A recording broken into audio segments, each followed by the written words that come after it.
안녕하세요. 법선생TV의 김도윤 변호사입니다. 오늘은 조금 생소하실 수 있는데요. 유언 거민에 대해서 말씀을 드리겠습니다. 유언장이 있다. 이 같은 경우에는 유언 거민을 거치셔야 되는데요. 이 거민 절차라는 게 생소합니다. 사실 저희 변호사들도 많이 겪어보지 않은 절차일 텐데요. 이 유언 거민은 유언의 방식에 관한 모든 사실을 조사, 확인하고 그 위조 및 변조를 방지하며 보존을 확실하게 하기 위한 일종의 검증 절차라고 하고 있습니다. 다시 말씀드리면 이 거민은 유언이 형식적으로 문제가 있는지 없는지, 위조됐는지, 변조가 됐는지 이런 여부를 따지는 거고요. 그 유언의 내용이 진실한지, 과연 그 유언이 유언자의 진정한 의사를 담고 있는지에 대해서는 판단을 하지 않습니다. 이에 대해서 우리 판례도 판단을 했는데, 유언서의 거민은 유언의 방식에 관한 일체의 사실을 조사해서 유언서 자체의 상태를 확정하기 위한 것이고요. 유언의 효력을 판단하기 위한 것은 아니다라고 판시했습니다. 실제 이제 거민 절차를 가시면 판사님께서 이제 유언서를 받으시고 밀봉돼 있는 경우에는 이 밀봉된 거를 뜯고 자필 증서 같은 경우에는 이게 과연 위조나 변조된 게 없는지 이런 여부를 확인하시게 됩니다. 이런 거민 절차는 어떻게 해야 되느냐?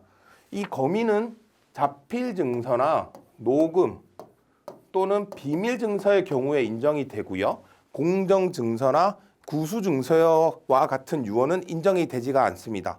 인정이 되지 않는다는 게 필요가 없다는 뜻인데요. 왜냐하면 이 공정 증서 같은 경우에는 어차피 공증인이 관여를 해서 만드는 유언이기 때문에 거민 절차를 거치지 않아도 되고요. 구수 증서 같은 경우에는 긴박한 사정이 있어서 그 유언을 하는 거기 때문에 그 긴박한 사정이 있은 때로부터 7일 내에 무조건 거민을 받아야 되기 때문에 별도의 거민 절차를 이제 거치지 않는 것이죠.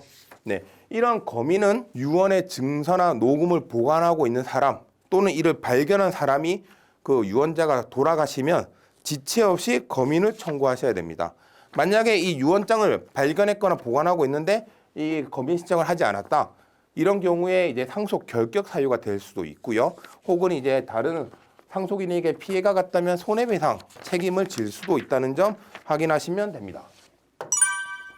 이 유언에 관한 거민 사건은 상속 게시지 또는 유언자 주소지의 가정법원에 신청을 하시면 되고요.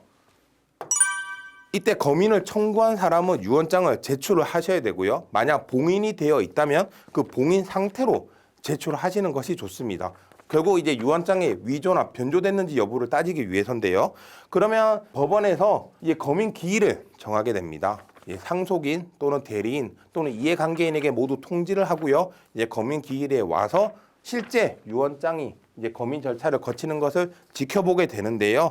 이에 대해서 조서를 작성하게 되는데, 만약 이 유언장에 대해서 이의를 신청하게 된다면 상속인 중 거민 기일에 참석하신 분이 이의를 신청하게 된다면 그 자필 증서나 기타 이 유언에 대하여 이의를 함으로써 추후 부동산의 경우 등기를 할 수 없게 됩니다.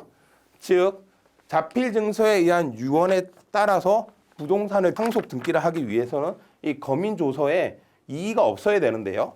만약 상속인 중 한 명이라도 이의를 한다면 이를 가지고 등기를 할 수 없고요. 이 경우에는 결국 유언에 대한 소송을 하거나 또는 이제 이 등기를 이제 이전하라는 소송을 하셔서 해결하실 수밖에 없습니다. 네, 오늘은 이제 상속에 관해서 유언, 특히 이제 유언에 대한 거민에 대해서 한번 알아봤는데요.